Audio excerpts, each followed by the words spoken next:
ప్రియమైన స్నేహితులకు నమస్కారం. నేను మీ పద్మావతి. ఫ్రెండ్స్, ఈరోజు మనం ఈనాడు ఆదివారం వారపత్రికలో ప్రచురితమైన అందమైన జీవితం అనే కథను విందాం. ఈ కథను రచించిన వారు సిఎన్ చంద్రశేఖర్ గారు. ఇక కథలోకి వెళదాం. అందమైన జీవితం సండే స్టోరీ. నందు, మానస తిరుపతి వచ్చిందిరా. నిన్న అన్నయ్య ఇంటికి వెళ్ళినప్పుడు చూసా. వచ్చి వారం రోజులైందట అంది రోహిణి కొడుకుతో. అలాగా, ఎలా ఉంది మను? నందు అడిగాడు. ఎప్పటిలా లేదు, ఎందుకో కాస్త డల్గా కనిపించింది. మనిషి కూడా బాగా తగ్గింది. అయ్యో, నేను వెళ్ళి ఒకసారి మాట్లాడి విషయం కనుక్కుంటాను. అంత అవసరం లేదులే. తను నిన్ను కాదన్న విషయం మర్చిపోయావా? అమ్మా, తను నా భార్య కాకున్నా మామ కూతురేగా, మన కుటుంబంలోని ఆడబిడ్డేగా. అమ్మా, నువ్వు అన్ని విషయాల్లో పాజిటివ్గా ఉంటావు, మను విషయంలో మాత్రం వేరేగా ఉంటావు. చిన్నప్పటి నుంచి నాతో కలిసి తిరగడం వల్ల భర్త అనే భావన కలగలేదని చెప్పింది. ఆ కారణం సబబుగానే ఉంది కదా. ఉంది, కానీ దాన్ని నా కోడలిగా చేసుకోవాలని ఎంతో ఆశపడ్డానురా. అవన్నీ ఇప్పుడు ఎందుకమ్మా? తనకు పెళ్ళయింది, నాకు పెళ్ళయింది, అందరం హాయిగా ఉన్నాం, బంధాలు నిలుపుకున్నాం. అవసరమైతే ఒకరికొకరు సహాయపడదాం. శ్యామల కొడుకు వైపు అభినందనపూర్వకంగా చూస్తూ, నీకు ఇంత మంచితనం ఎక్కడి నుంచి వచ్చిందిరా అంది. నీ నుంచే అమ్మా. నన్ను బాధపెట్టిన వారి పట్ల నువ్వు కాస్త కోపంగా ఉంటావు కానీ నిజానికి నీ మనసు వెన్న. ఇక నాన్నంటావా? నీకంటే మంచివారు ఎవ్వరి జోలికి పోరు. తన దగ్గరకు వచ్చిన వారిని ఎంతో గౌరవిస్తారు. నువ్వు చదివిన పుస్తకాలు కూడా ఓ కారణమే. మనుషులు నేర్పని సంస్కారం పుస్తకాలు నేర్పుతాయి. మంచి పుస్తకాలకు ఉన్న గొప్ప గుణం అది. పుస్తకాలు చదివే అలవాటు నాకు నాన్న నుంచి వచ్చింది అన్నాడు నవ్వుతూ. రేయ్, నేను పుస్తకాలు చదువుతాను, చిరుకోపంతో అంది రోహిణి. నాన్నంత కాదులే అంటూ నవ్వి, నేను వెళ్ళి మనుతో మాట్లాడి వస్తానమ్మా అంటూ బయలుదేరాడు ఆనంద్. ఆనంద్ వెళ్ళేసరికి మంచంపై పడుకుని ఉంది మానస. ఆనంద్ని చూడగానే లేచి నిలబడి, హాయ్ నందు, రా కూర్చో అంది అక్కడున్న కుర్చీ లాగుతూ. ఆనంద్ కూర్చున్నాక, అదేమిటి మను అలా అయిపోయావు? ఆరోగ్యం బాగాలేదా అని అడిగాడు ఆదుర్దాగా చూస్తూ. నీకు అలాగే కనపడుతున్నానా అంది నవ్వుతూ. ఏం జరిగింది మను? నువ్వు మేడ మీదకి వెళ్ళి కూర్చో, నేను కాఫీ తీసుకొస్తాను. మానసకు తన తల్లి ముందు మాట్లాడడం ఇష్టం లేక తనని మేడపైకి వెళ్ళమని చెబుతోందని అతనికి అర్థమైంది. ఆ ఇంటి మేడపైన బాల్కనీ అతనికి చిన్నప్పటి నుంచి ఇష్టం. అక్కడ నిలబడి చూస్తే రాములవారి ఆలయ గోపురం, తిరుమల కొండ మీది మెట్ల మార్గం కనిపిస్తాయి. ఆ దృశ్యాలు మనసుకు ఎంతో ఆహ్లాదాన్ని ఇస్తాయి అతనికి. అయితే ఇప్పుడు మాత్రం అతని మనసంతా మానస చెప్పబోయే విషయం మీదే ఉంది. నందు, కాఫీ అన్న మానస పిలుపు విని తల తిప్పి చూశాడు. మానస అతనికి దగ్గరగా నిలబడి ఉంది. థ్యాంక్ యూ అన్నాడు కప్పు అందుకుంటూ. తరువాత, రా అలా కూర్చుని మాట్లాడుకుందాం అంటూ అక్కడ ఉన్న సిమెంట్ బల్ల మీద కూర్చున్నాడు. మానస అతని ఎదురుగా ఉన్న బల్లపైన కూర్చుంది. చెప్పు మను, ఏమైంది? రాజుకు నాకు అభిరుచుల్లో చాలా తేడా ఉంది నందు. అతనితో ఇక ఉండలేను. డైవోర్స్కి అప్లై చేయాలనుకుంటున్నాను. నువ్వు ఉండగా వేరే లాయర్ ఎందుకని నీతో మాట్లాడాలనుకున్నాను. ఇంతలో నువ్వే వచ్చావు. అంత తొందర ఎందుకు మను? తొందర? మా పెళ్ళై సంవత్సరం దాటింది తెలుసా? అతనిలో నీకేం నచ్చలేదో చెప్పు. చాలా ఉన్నాయి. అతనిలో నచ్చిన వాటికంటే నచ్చనివే ఎక్కువ. ఓకే, ముందుగా మనందరికీ అతనిలో నచ్చిన పాయింట్స్ గురించి మాట్లాడదాం, సరేనా? అలాగేనన్నట్లు తల ఊపింది మానస. అతను అందగాడు, అవునా? మళ్ళీ తల ఊపింది మానస. చదువుకున్నవాడు, మంచి ఉద్యోగం, మంచి జీతం ఉన్నవాడు, మంచి కుటుంబం నుంచి వచ్చాడు. అవును, ఇవే అతనిలోని పాజిటివ్ అంశాలు. ఇవి చూసే మీ అమ్మా నాన్నలు అతన్ని నీకిచ్చి పెళ్లి చేయాలని అనుకుని ఉంటారు. ఏ తల్లిదండ్రులైనా తమ కాబోయే అల్లుడిలో ఈ లక్షణాలే కదా చూస్తారు. అంతేగా, ఇవి చూసే నేను ఒప్పుకున్నాను. అయితే సంవత్సరం కాపురం చేశాక తెలిసింది అతను నాకు సరిజోడు కాడని. సరే, ఇప్పుడు అతని నెగిటివ్ క్వాలిటీస్ గురించి చెప్పు. నన్ను బయటకు తీసుకెళ్ళడు, నా వంటను మెచ్చుకోడు, ఎంతసేపు పని పని అంటూ ఉంటాడు. నేను మంచి డ్రెస్ వేసుకుంటే బాగుందని చెప్పడు. ఆఫీస్లో నాకు మంచి పేరు వచ్చినా, మెచ్చుకోలు వచ్చినా ఆ విషయం అతనితో పంచుకుంటే కనీసం సంతోషం అని కూడా అనడు. అంతేనా? ఆమె ఆగడం చూసి అడిగాడు ఆనంద్. ఇంకా ఉన్నాయి, గుర్తు రావడం లేదు. సరే, నేను కొన్ని ప్రశ్నలు అడుగుతాను, జవాబివ్వు. అడగమన్నట్టు చూసింది మానస. అతనికి సిగరెట్టు మందు తాగడం అలవాటుందా? అస్సలు లేదు. అమ్మాయిల పిచ్చి? లేదు. ఇంటి పనుల్లో నీకు సహాయం చేస్తాడా? వంట పనిలో చేయడు. అయితే మిగిలిన పనంతా అతనే చేస్తాడు. ఆ విషయంలో నాకు కంప్లైంట్స్ లేవు. అతనిలో ఇన్ని మంచి క్వాలిటీస్ ఉంటే కొన్నే ఉన్నాయన్నావు. నువ్వెంత అదృష్టవంతురాలువో నీకు అర్థమవుతోందా మను? ఆశ్చర్యంగా చూస్తూ అన్నాడు ఆనంద్. నువ్వు మగవాడివి నందు, ఆడదానివై ఉంటే నీకు నా బాధ అర్థమయ్యేది. నిన్ను నేను అర్థం చేసుకున్నాను మను. నువ్వే జీవితాన్ని అర్థం చేసుకోలేదు. మనం కోరినవన్నీ మనకు దొరకవు. దొరికిన దాంతో రాజీ పడాలి. ముఖ్యంగా ఓపికతో ఉండాలి. కొంతకాలానికి అతనిలో మార్పు రావచ్చు, లేదా నీకే ఇవన్నీ చిన్న చిన్న విషయాలుగా తోచవచ్చు. భవిష్యత్తులో ఈ మాత్రం దానికే విడాకులు తీసుకుందామనుకున్నానే అని నువ్వు నవ్వుకోవచ్చు. నాకంత ఓపిక లేదు. మా కొలీగ్స్ భర్తలను చూస్తుంటే నాకు ఎంత బాధగా ఉంటుందో తెలుసా? వాళ్ళు భార్యని షాపింగ్కి తీసుకెళ్ళి కోరినవి కొనివ్వడం, ఊళ్ళు తిప్పడం, 10 మంది ముందు భార్యను పొగడడం చేస్తూ ఉంటారు. నేను అలాంటి అదృష్టానికి నోచుకోలేదు, కళ్ళనీళ్లతో అంది మానస. పక్క వాళ్లతో పోల్చుకోవడం వల్లే చాలా సంసారాలు పాడవుతున్నాయి. పైకి అలా కనిపిస్తుంటారు కానీ వాళ్ళ మధ్య ఎన్ని సమస్యలున్నాయో మనకు తెలియవు కదా. పోనీ విడాకులు తీసుకుంటావని అనుకుందాం. తర్వాత ఏం చేస్తావు? ఇంకొకరిని చేసుకుంటావు. అతనిలో కూడా నీకు నచ్చని కొన్ని విషయాలు ఉంటాయి. అప్పుడేం చేస్తావు? పెళ్లి చేసుకోకుండా ఉండిపోతానంటావేమో. అంతకంటే ఇప్పుడున్న పరిస్థితి మేలు కదా. మానస ఆలోచిస్తూ ఉండిపోయింది. అతను తాగుబోతు అయి ఉండి నిన్ను ఇబ్బంది పెట్టినా, పరాయి స్త్రీలతో తిరుగుతున్నా నేనే నీకు విడాకులు ఇప్పించేవాణ్ణి. నువ్వు చెప్పిన కారణాలు విడాకులు తీసుకునేంత పెద్దవి కావు. అతను తాగుబోతు కాకపోవచ్చు, తిరుగుబోతూ కాకపోవచ్చు, కానీ మనసుకు తగ్గవాడు కాదు. నేను చదువుకున్నాను, ఉద్యోగం చేస్తున్నాను. పాతకాలం స్త్రీలాగా ఎవడో ఒకడు భర్తగా ఉన్నాడు, అతని పాదసేవ చేసుకుంటూ బ్రతికేస్తాను అనుకునే తరం కాదు మాది. మా అభిరుచులకు తగిన వాణ్ణి, మా మనసుకు అర్థం చేసుకుని ప్రవర్తించే వ్యక్తినే భర్తగా గౌరవిస్తాం. పెళ్ళికి ముందు నువ్వు ఇవన్నీ అతనితో చర్చించి ఓ నిర్ణయానికి రావాల్సింది.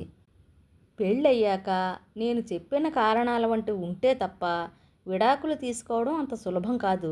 ఈ సంవత్సరానికి అతనితో నీకు అంతో ఇంతో అనుబంధం ఏర్పడి ఉంటుంది. నీలోని అసంతృప్తి నీ చేత ఇలా అనిపిస్తోంది కానీ విడాకుల వరకు వస్తే నువ్వే బాధపడతావు. అయితే ఇప్పుడు నన్నేం చేయమంటావు? నువ్వు అతనిలోని లోపాల గురించే ఆలోచిస్తున్నావు. నీలోని లోపాల గురించి నువ్వు ఎప్పుడైనా ఆలోచించావా? నువ్వు అతనికి సరైన జోడీనా కాదా అని ప్రశ్నించుకున్నావా? లేదన్నట్టు తల అడ్డంగా ఊపింది మానస. అయితే ఆలోచించు. వీలైతే అతన్నే ఆ ప్రశ్న అడుగు. నేనోసారి హైదరాబాద్ వస్తాను, అప్పుడు మనం ఓ నిర్ణయం తీసుకుందాం. అంతవరకు అతనిలోని పాజిటివ్ విషయాల గురించే ఆలోచించు. అతన్ని బాగా గమనించు. ఇక్కడ మాత్రం ఏమీ ఆలోచించొద్దు. రాక రాక పుట్టింటికి వచ్చావు, హాయిగా ఎంజాయ్ చెయ్యి అంటూ లేచాడు ఆనంద్. ఆనంద్ వెళ్ళిపోయాక అతను చెప్పిన విషయాల గురించి ఆలోచించసాగింది మానస. రాజేష్ గురించి తన తల్లిదండ్రులకు చెబితే వాళ్ళు రాజేష్పై కోపగించుకున్నారు. విడాకులు తీసుకుంటానంటే ఆలోచిద్దామన్నారు. బహుశా తనపై ఉన్న ప్రేమ వల్లే వాళ్ళు తనని సమర్థించి ఉండవచ్చు. కానీ నందు ఎంత బాగా సమస్యను విశ్లేషించాడు. అతను చెప్పినట్లు తను కొద్ది రోజులు ఆగడం మంచిది. నందు తనని పెళ్లి చేసుకోవడానికి ఆసక్తి చూపిస్తున్నాడని అమ్మ ఓసారి చెప్పింది. అయితే చిన్నప్పటి నుంచి కలిసి ఆడుకోవడం వల్ల తనకు అలాంటి భావనే లేదని తను చెప్పింది. నందు తప్పగా బాధపడి ఉంటాడు. కానీ ఇప్పుడు తను బాధలో ఉంటే తన్ను కాదన్నందుకు అనుభవించని అని ఊరుకోలేదు అతను. రాజేష్పై మరింత నూరు పోసి తమను విడగొట్టే ప్రయత్నం కూడా చేసి ఉండవచ్చు. పైగా లాయర్గా అతనికి ఓ కేసు కూడా దొరికేది. కానీ తామిద్దరూ కలిసి ఉండేందుకే అతను ప్రయత్నించాడు. రాజేష్లో తనకు కనిపించని కొత్త కోణాల్ని తన దృష్టికి తెచ్చి ఆలోచించుకునే అవకాశం ఇచ్చాడు. నందు, నీ మంచితనానికి మనిషితనానికి హ్యాట్స్ ఆఫ్ అనుకుంది మానస. తను ప్రయాణిస్తున్న ట్రైను హైదరాబాదుకు దగ్గరవుతుంటే స్టేషన్కి వచ్చి రిసీవ్ చేసుకుంటాడేమో అని ఆశపడింది మానస. అయితే అతను రాలేదు. నిరుత్సాహంగా క్యాబ్ బుక్ చేసుకుని ఇల్లు చేరింది. తలుపు తీసిన రాజేష్ కళ్ళల్లో వెలుగు కనిపించింది ఆమెకి. త్వరగా ఫ్రెష్ అప్ అయ్యి ల్యాప్టాప్ ముందు కూర్చుంది. అతను కాఫీ తయారు చేసి ఆమె చేతికిచ్చాడు. థ్యాంక్ యూ అంటూ ఆనందంగా అందుకుంది. రాజు, కాస్త టిఫిన్ ఆర్డర్ చేస్తారా అని అడిగింది కాఫీ తాగుతూ. నేను ఉప్మా చేశాను. ఆశ్చర్యంగా అతని వైపు చూసి, మీకు ఉప్మా చేయడం వచ్చా అని అడిగింది. నేను చెన్నైలో పనిచేస్తున్నప్పుడు మా అమ్మ దగ్గర నేర్చుకున్నాను అన్నాడు. తర్వాత ఆలోచిస్తే తను స్టేషన్కి రాకపోవడంలో న్యాయం ఉందనిపించింది. తనకంటే అతనికి ఆఫీస్ పని ఎక్కువ. తనను రిసీవ్ చేసుకోవాలంటే అతను తొందరగా లేవాలి, అంత దూరం ప్రయాణించాలి, తర్వాత మళ్ళీ తిరుగు ప్రయాణం. అప్పుడే అలసిపోతే రాత్రి 11 వరకు పని ఎలా చేస్తాడు? పైగా ఉదయాన్నే అతనికి కాల్స్ ఉంటాయి. అందుకే అతను స్టేషన్కి రాలేదు. కాల్స్ చూసుకుంటూ కాఫీ టిఫిన్ చేయడం వల్ల తనకు పని తగ్గింది. ఎటూ క్యాబ్ బుక్ చేసుకుని తను రాగలదు అనుకుంది. చాలా కాలం తర్వాత ఆఫీసులో అడుగుపెట్టింది మానస. కోవిడ్ నేపథ్యంలో ఇంటి నుంచే ఆఫీస్ పని చేసింది ఎన్నాళ్ళు. ఆ రోజంతా తన కొలీగ్స్తో మాట్లాడుకుంటూ పని చేసుకుంటూ ఆహ్లాదంగా గడిపింది. కోవిడ్ సమయంలో మమ్మల్ని పిలవకుండా పెళ్లి చేసేసుకున్నావు కాబట్టి మాకు పార్టీ ఇవ్వాలి అంది కొలీగ్ మమత. ఇంకా కోవిడ్ పూర్తిగా పోలేదుగా, నెమ్మదిగా ఇస్తాలే అంటూ అప్పటికి ఆ విషయం దాటవేసింది. లంచ్ సమయంలో కొలీగ్స్ మాటల వల్ల వాళ్ళల్లో చాలామంది తమ వైవాహిక జీవితంలో అంత సంతోషంగా లేరని కొద్ది రోజుల్లోనే అర్థమైంది ఆమెకి. సరయు భర్త తాగుబోతూ సంపాదించిన డబ్బంతా తాగుడికే ఖర్చు పెట్టేస్తాడు. మాధవి తన భర్త క్యాబరే డ్యాన్సులు చూడడానికి వెళ్తూ ఉంటాడని వాపోయింది. ప్రేమించి పెళ్లి చేసుకున్న లత అత్తమామల ఆరళ్లకు గురవుతోంది. ఆమె భర్త కూడా తన తల్లిదండ్రులకే సపోర్ట్ చేస్తూ ఉంటాడు. చాలామంది మగ కొలీగ్స్ వేషజాలకు పోయి తమ ఆదాయం కంటే ఖర్చులు ఎక్కువ చేసి మానసను అప్పు అడగడం, ఆమె లేదని చెప్పడం జరుగుతోంది. అలాంటి సందర్భాల్లో ఆమెకు రాజేష్ గుర్తొస్తున్నాడు. రాజు డబ్బు విషయంలో జాగ్రత్తగా ఉంటాడు. దుబారా ఖర్చులు చేయడు. దురలవాట్లు ఎటూ లేవు. భవిష్యత్తు అవసరాల కోసం చక్కటి ప్లానింగ్ చేస్తాడు అనుకుంది. ఓ రోజు మానస గర్భవతి అని తెలిసింది. ఈ వార్త తెలియగానే మానస కంటే ఎక్కువగా రాజేష్ ఆనందించాడు.